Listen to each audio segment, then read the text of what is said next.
Welcome back to the Political Marketing Podcast with me, Benedict Pringle.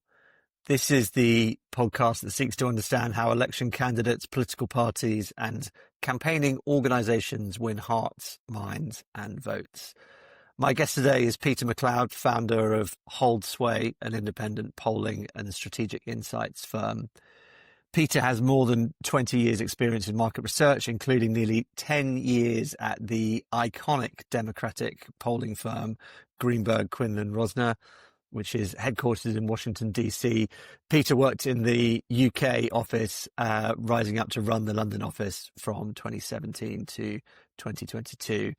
And he founded Hold Sway after leaving Greenberg Quinlan Rosner at the start of 2023, and now works with a range of political campaigning and business clients using polls and other research to advise on strategy, communications and thought leadership. Peter worked on Labour's 2015 and 2024 general election campaigns, so we'll get into that, and generally brings deep experience in voter insights, campaign strategy, political communication, all the good stuff that we love talking about on this podcast. So welcome to the show, Peter. Thanks very much, and thanks for that very kind introduction. So you worked for Labour in the 24 general election, as I say. Interested to know when your relationship began with Labour under Keir Starmer's leadership.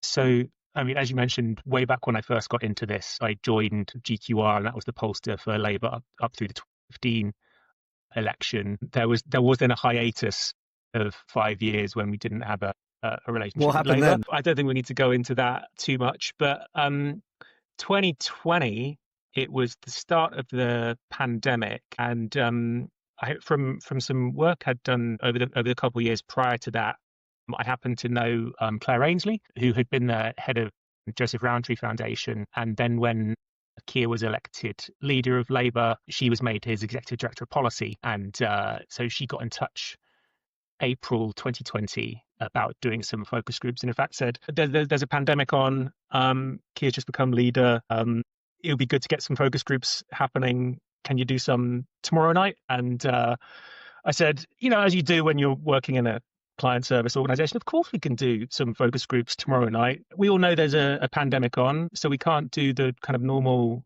in-person focus groups that we're all used to and so on, but we can definitely do online focus groups. And so I immediately then got on the phone to everyone else in the company and was like, we can do online focus groups, can't we? And people said, yeah, I think somebody's done them somewhere. So we had about 24, maybe 30 hours from first hearing this to actually making some focus groups happen. Fortunately, we worked with some really great focus group recruiters who were able to get in touch with people and find key target voters who were willing to get on a Zoom call the next night. I mean, the fact that it was a pandemic probably made things a little bit more straightforward. Everyone was stuck at home anyway. You don't normally do focus groups on a Friday night, but we managed to find a bunch of participants and sort of spent a day just fiddling around with Zoom. Like, how are we going to do this? What's the right sort of group of settings that we need to do a focus group on Zoom? All of this is now extremely routine. Almost all focus groups happen over Zoom or something similar. But we worked it all out in the 24 hours and had Friday night focus groups and it went on from there, really. So was your relationship then right from the beginning, and you were working with the party more or less continually up until the election?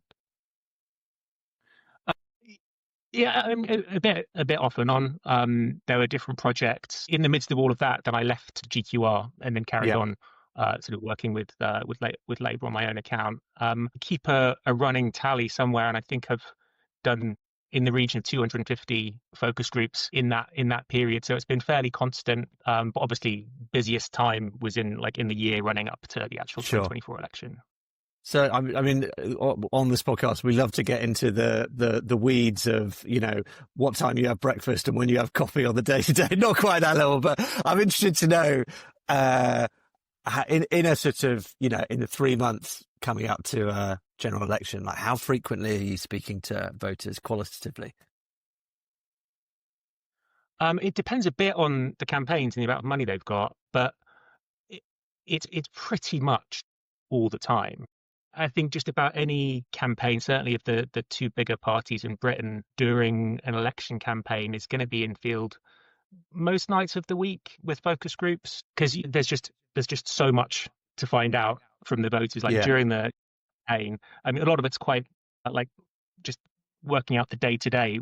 What are people hearing? What are the messages that are landing? What's doing well and what's not doing well? So there, and there's just a constant stream of new content coming through to test and so on. So it's very high frequency during the campaign period. And then obviously a research operation is going to have polling going on as well. People organize it in different ways, but it's almost like you're sort of constantly in field with polls, Yeah. and there are readouts, up to every few days. But yeah, it's extraordinarily busy period, just like it is for everybody who's working on a campaign in any capacity. It's just like that's at highest intensity. And I'm interested to know, I mean, there's a huge amount of data then you're getting, even if obviously we're all doing these things online now. You're getting the transcripts. You add to that the very granular polling you're getting. In terms of training a synthetic focus group on particular types of voter, it's a huge amount of information. Are political parties starting to try and use synthetic focus groups now? That's a really interesting question, and I would be absolutely certain that somebody's doing it somewhere. I haven't seen a real life example of one. I know that, I mean, within a year after everybody got excited about GPT-3, then Dominic Cummings was out there with his blog posts, sort of saying we're going to be doing synthetic sampling and so on. I haven't seen it actually happening, and there'll be huge things to surmount, not least the fact that you're in a campaign context, then you're trying to find out what actual people out there are actually hearing. And I'm not sure how a kind of an LLM based model would be able to know what it is that sort of regular people out there in the country are picking up when they're on their drive home and switching on Magic FM, whatever. Yeah, I think that's right. That sort of dynamic element of politics would be pretty hard to capture. Although I bet you'd be pretty good on sort of predictive elements, where if we've got this policy proposal or this idea or that idea, how would voter segment X or Y respond to it? I bet you it wouldn't be too bad at that. But anyway, Yeah, I we mean, will see if all of that starts to happen. I want to move on to sort of talking about the 24, the sort of substance of it, I guess. So away from my sort of fascination with the day-to-day of it. One of the most common post-election critiques that we've talked a lot about on this podcast and generally in the media was Labour's sort of, people say, wide but shallow support. So high numbers of people considering voting Labour, but because of, some say, a lack of enthusiasm, the conversion rate of that consideration ended up being pretty low. At the same time, there's been lots of talk in the media about the Ming Vase strategy, and some point to this approach as a factor in both the low vote share and also, the tricky time that Labour seemed to be having in office. I'm interested to know, in all the research that was going on, was it evident that support was broad, potentially? And do you subscribe to that analysis? I think there is. It's clearly true that the numbers will tell you that they won 411 seats on 35% of the vote. Past Labour governments have been elected with much higher vote shares, and obviously to get that many seats with that many votes, they must be thinly spread, and they go across a very wide range of different types of seats. And I think it's also fair to say that it was a cautious campaign. I mean, it looked from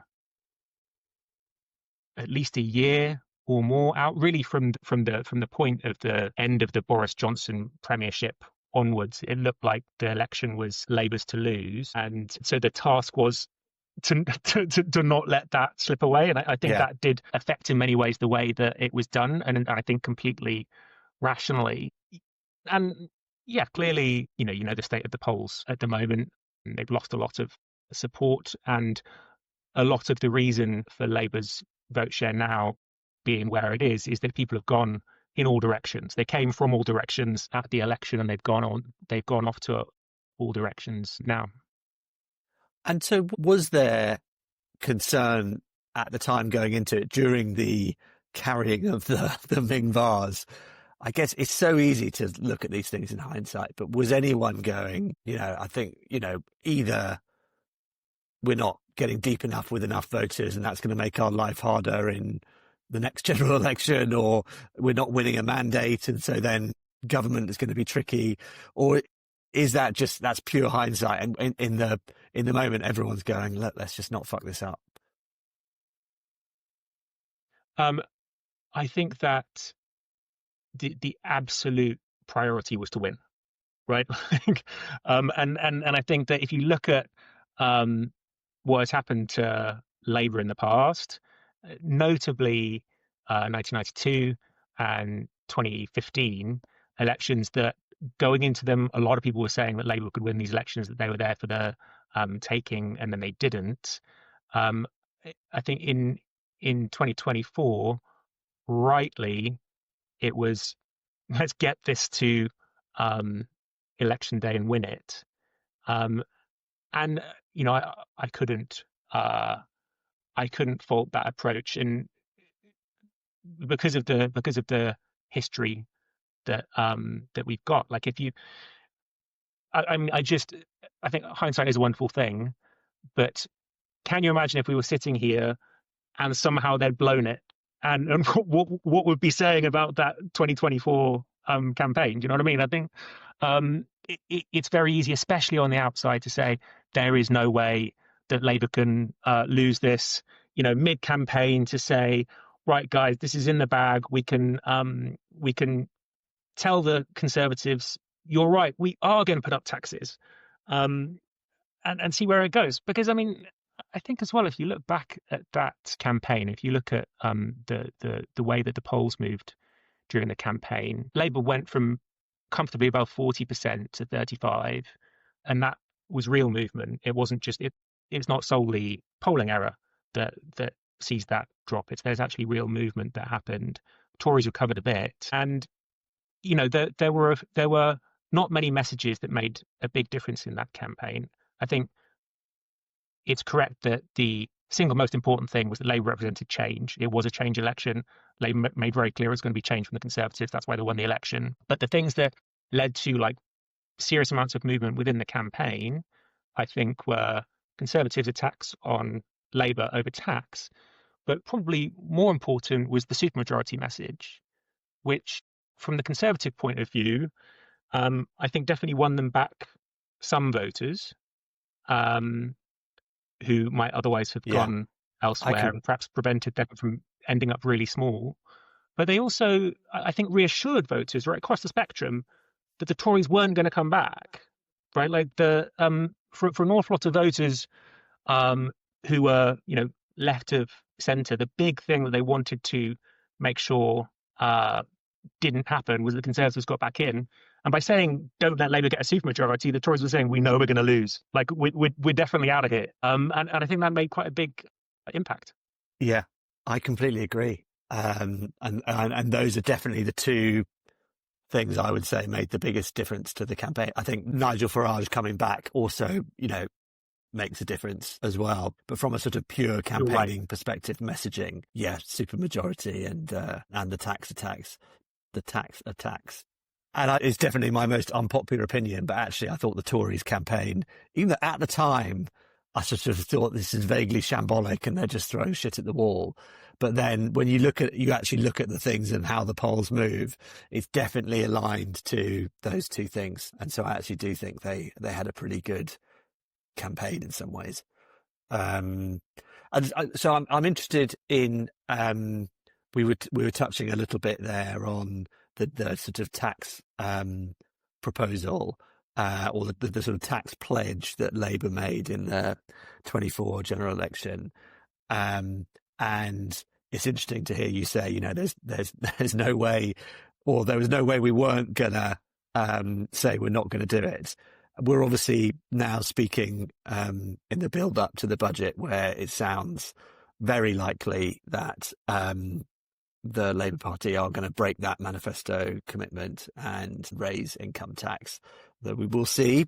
That is all the mood music is going that way. If you're doing polling for a party in the run up to a decision like that, what sort of polling is going on, first of all, and second of all, as you're presenting it?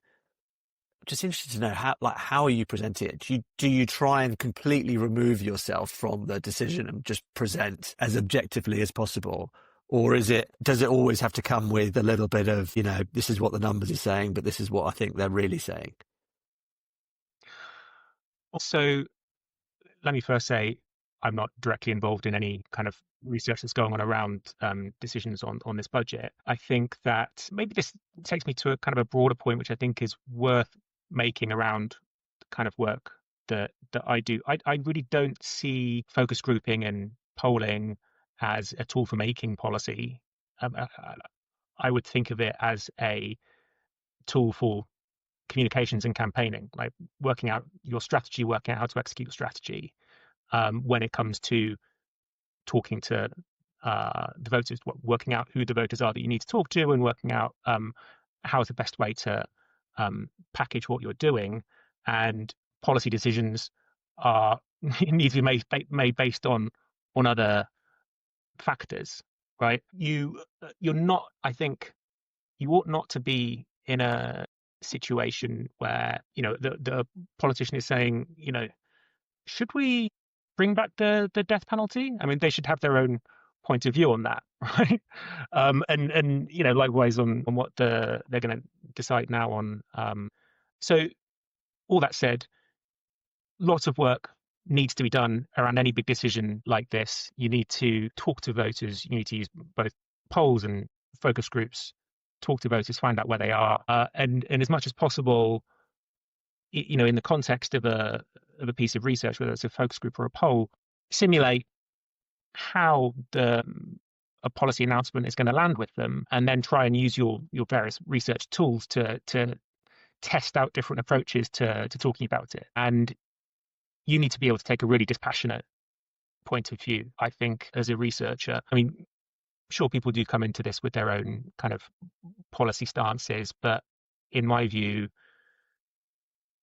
you should choose your clients well and then help them to be successful executing the program that they want to do. I think that if you start putting your own points of view into your results, it's going to end badly for you or your client, or both. Yeah, I think that's right. I'm interested. I've sort of been involved in some political focus groups along the line. I wondered if you had ever done one with candidate, whether it's maybe not Keir Starmer, but I wonder if you've ever had a politician attend the groups with you, and what was that like? And do you think politicians should go and hear it from the voters themselves in that sense? So on occasion, then I've not necessarily had the candidate like behind the glass, but the candidate's close advisors or whatever, and occasionally. Hilariously, they'll jump up out of their seat and yell, they don't understand. You need to explain to them that, that's not how it is. And then you need to sort of get them to sort of sit down and listen. That's the biggest part of our job is listening to what people are saying, and then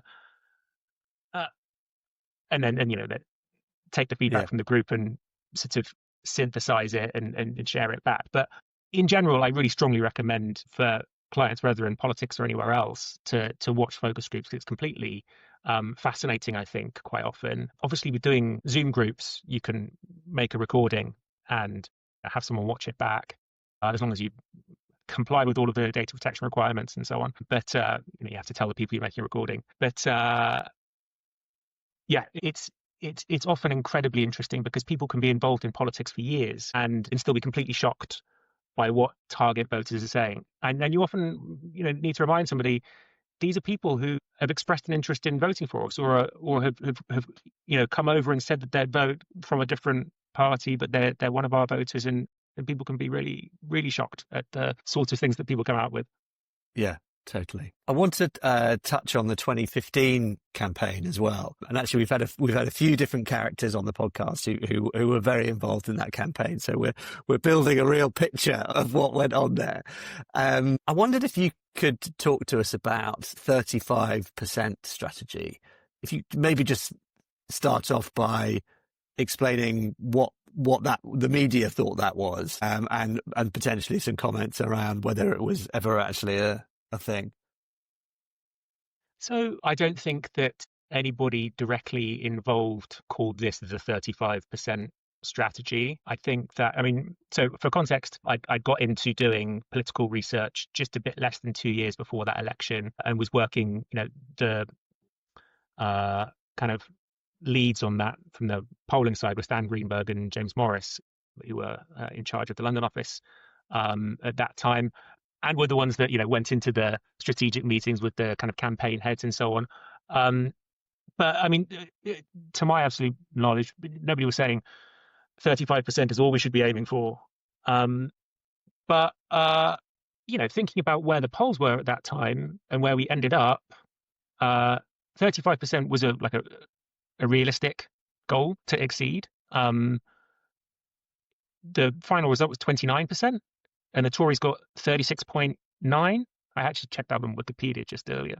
Had we gotten 35% and we had gotten most of those voters, that extra 6%, if most of them had come from the Conservatives, which was the main, obviously, target, was to win people from the Conservatives, it would have been a spectacular result. Would have won that election. So I think to the degree that maybe people internally in different parts of the party saw we could grow our vote to 35% and thought that was terribly unambitious. But it was also based on and I don't know whether James or Stan or anybody else was out there saying 35, 35, 35, but had we grown to 35%, like I said, taking voters off the Tories, it would have been an excellent result. Yeah, I agree. It's the reason I wanted to ask about it is that it was ridiculed at the time, but actually, in politics, setting very, very realistic targets so that you can maximize resource allocation is absolutely essential. And so you do sort of look back at that and go, I wonder if, I don't know, there was a group of people going, we should be going for 35%, and these are we think we can get a conversion rate of whatever it might be, 0.6 or 0.7 amongst these groups. Let's go hard at them rather than trying to get, go for 40%, and we're having to spread our resources against a bunch of people whose conversion rate is likely going to be much, much lower. I think particularly in the moment we're in now, where it is definitely a multi-party environment, setting realistic targets for the percentage you think you can win, and being really tight about what groups you're going to go after is essential. Do you think if you're Kemi Badenoch and you're sat there, do you think people are going, let's bring out the Miliband 35%? Like that is it's a fairly realistic thing, right? For the Conservatives to get 35 in the next general election, let's actually caveat all discussions of the next general election by saying it's more than 3.5 years away. The amount of stuff that could change between now and then is enormous. But looking at where we are now, the Conservatives got to 35%, it would be a completely extraordinary result by them, and probably precipitated by a complete meltdown for reform, which, of course, entirely not out of the question. Yeah, it's interesting. And I also think similar for the Labour Party, looking at, that surely it's not realistic for the Labour Party to think that they're going to be increasing their vote share at the next general election, or am I wrong? Like, do you get the sense that they think they left voters on the table and there's no reason why we couldn't grow the vote share at the next election? I mean, clearly, sort of a few months before the 2024 election, Labour was polling above 40%. There were people who were very much open to voting for the party at that point. And especially now, more than 3 years out, I don't think people should be setting targets like that at this point. I mean, in this discussion of 2015, I think that what we're discussing are kind of conversations that happened in the 6 months leading up to polling day. I think at this stage, I don't think people should be thinking about specific targets. Like I just discussed, I mean, Reform could completely implode, or the Conservatives could completely implode. Who knows what the Greens are on, I think 14 in the current average poll. That could change an enormous amount for all sorts of reasons. So I don't think that people should be talking about the vote share of last time as the ceiling or the limit or whatever. I think, they need to be focusing on doing good things that are popular and taking it from there, really. That's interesting. So do you subscribe to the notion that one needs to govern with particular coalitions of support in mind? Or are you, because I think that is one way of looking at it. There's definitely another way of looking at it, which is sort of what you said, which is let's just play the numbers, do popular stuff, let the segmentation work itself out further down the line. At this stage of the parliament, we should just be doing things that are, broad reaching. Don't worry about the coalition of voters. Yeah, I mean, well, there is a huge difference between campaign time and when a government has come in. And I think that after winning an election, then there should be a broader understanding of like potential target groups of voters than during a campaign. I mean, you go from having 6 weeks to make a difference to having 5 years to make a difference, and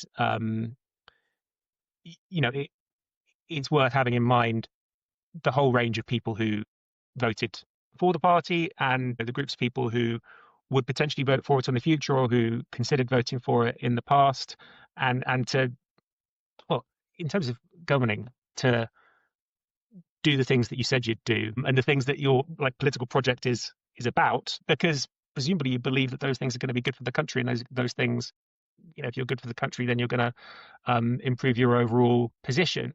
As time goes by and as an election sort of comes into focus, you need to have a sharper idea of like who the specific groups of voters that you're going to need to win over are, and to do a lot more thorough sort of testing with those specific targets. But I think early on, having a broader target is like the right thing to do, sort of as a government, but also the right thing to do strategically, never losing sight of the core group who you've aimed to win over in the campaign and who in theory you're governing for.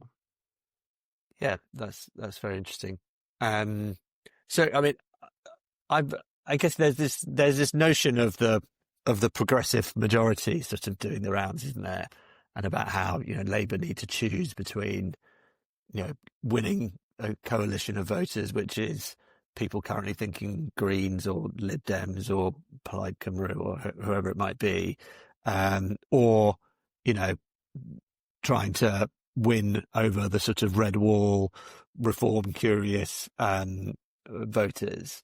And so it's interesting hearing you talk about how you maybe don't need to think about those segments now. But I read that book by Deborah Mattinson, who presumably you worked with very closely in 24. Yeah, Deborah's great. And in her book Beyond the Red Wall, where she did a hell of a lot of Zoom-based focus groups, up in the Red Wall. And I don't know, the energy one gets from and in that book, she, gives a lots of quotations from focus groups. And I really, if anyone hasn't read it, it's a really interesting book. And you sort of, I can see why a certain course of government that is designed to appeal to those voters would be quite different to a group which is more worried about, or a government which is more worried about Lib Dems and Greens and that sort of thing. And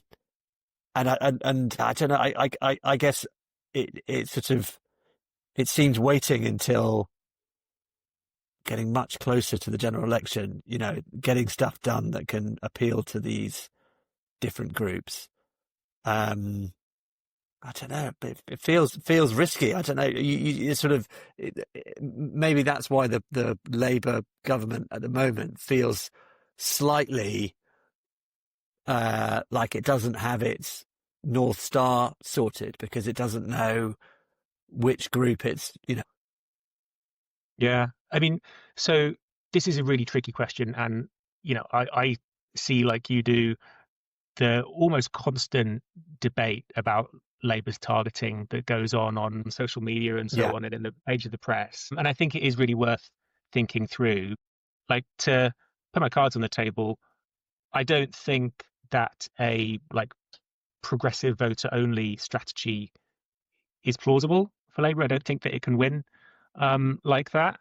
And there's a couple of reasons why. I mean, one of them is that they won 411 seats at the last election. In 3/4 of those, the second place party was either the Conservatives or Reform. And when I'm sure you've had this discussion with lots of people, when you're up against another party, you win one of their voters and it's a two-point swing, right? Your count goes up by one and theirs goes down by one. Likewise, if they're the second place party, they're the challenger, and they win one of your voters, then it's a 2-voter swing against you. In that sense, a target who's with the Tories or Reform is worth twice as much. That's no value judgment on any individual voter who's out there, but they make twice as much difference to the result in a specific seat, right? So just on that principle, Labour is facing a battle with right-wing parties. Now, you might well say, okay, sure, but if Labour can pick up, all of these voters it's lost off the Lib Dems and the Greens, surely it's going to outpoll whoever the right-wing party it's up against is. But I think the problem with that is that that left bloc just isn't big enough at the moment, right? At the election, I've been looking at this just recently. At the election, 54% of people voted Labour, Lib Dem, Green, or one of the national parties. Well, I'm not sure whether I included the national parties in that, but they make a relatively small difference nationally. 38% were with Tories or Reform, so you've got like a 16-point lead. Current average, actually I did this just for England and Wales. So current average nationally, 45% are with Labour, Lib Dems, Greens, or Plaid in Wales. 47% are with the Tories or Reform. So actually behind, and with like a 18-point swing, right? One side down 9 points, the other side up 9 points. So you can then go in, you can get hold of the big spreadsheet of constituency level results from the election, apply a 9-point uniform national swing to all the vote shares in all of the seats. And, the right bloc, Tories or Reform, is ahead of the left bloc, Labour, Lib Dems and Greens, in 355 of the seats in England and Wales. So there's 575 in England and Wales. 355 of those would be, if you're voting as blocks, 355 would be won by the right-wing bloc. Now, not to go too deep into this, you then ask, well, are all those blocks going to sort themselves perfectly? That result depends on the right-wing voters voting tactically, whoever the right-wing party is that could win there, and the left-wing voters voting tactically. And maybe that's right, but what you're relying on then is that everyone on the left votes tactically for Labour and everyone on the right just doesn't, but they haven't worked it out. I'm not sure that you should be relying on that. Yeah. I think that if you're Labour, you need to be winning people across from the other side. And that doesn't necessarily mean the hardest core Reform voters, the ones who've been with Farage since the beginning. They're not lots and lots of voters. Polls show it. British election study polls show it. British election study shows it. Lots and lots of voters have gone over from form since the election, and it would be, I think, a dereliction to give up on those people coming back. Yeah, no, I think that's really interesting. It's such a dilemma, isn't it? I mean, I love talking about it because it's not an easy answer, but I think you make the case very, very compellingly. Sorry, and one other thing is, I mean, so don't forget there are some people. It's a funny week to be talking about this because everyone's been saying, the elections in Scotland, Wales, and London in May are sort of make or break for both Starmer and Badenoch. Obviously, this week, Starmer's team have been out there saying, actually, we're anticipating a contest even sooner than that. But let's say, Starmer makes it to May, and we get a bunch of results. Is it fair to look at results like that and try and take a read on a future general election result, or is it just it's an excuse for people to go on manoeuvres? I mean, and yeah, what a news day to be doing this recording on. But I mean, no, clearly, local elections that are being held more than 3 years before the general election don't tell you how you're going to perform at that general election. Like they just don't. The people, there's a very different electorate, for one thing. Massively more people turn out in general elections than turn out in local elections. People are, oftentimes voting on specific local issues, and for all sorts of other reasons. People will be voting, I think, a lot on national issues in Scotland and Wales. So I think that, and likewise with by-elections that take place at this point in a parliament, I don't think that they are in any way a reliable guide as to what's going to happen in at the next election, whenever it is, probably 2029. All that said, people who decide that they want to make some sort of move as a result of doing that, like, there is a responsibility on the party leadership to try and win every single election, right? I mean, that should be the goal. And there's, like, if they don't do well, which obviously it looks like they won't at the moment, then people should be held to account. But I don't think they actually tell us much in reality about what's going to happen in 2029. Yeah. No, I think that's right. Okay, this has been great. I've got one more question, which sort of touches a bit on the AI discussion that we were having at the start. But looking across your career, I wondered, like, what have been the sort of the big changes in polling and research generally, and are there any that you think are coming down the track, which by the time of the next general election will be making much of a difference as to how this is done? Probably the biggest practical change that's happened is the totally pandemic-driven shift to doing groups over Zoom that I described earlier. I mean, it's meant that I could sit here and do focus groups in Hartlepool, for example, quite straightforwardly, which has been an enormous help. I think the rise of digital, which I'm sure you've covered in to a much more competent level than I could with other people on this podcast. Digital has grown from, say back in the 10, almost a complete afterthought, to being quite important in 2015, and now just a massive part of every campaign. That's been enormous.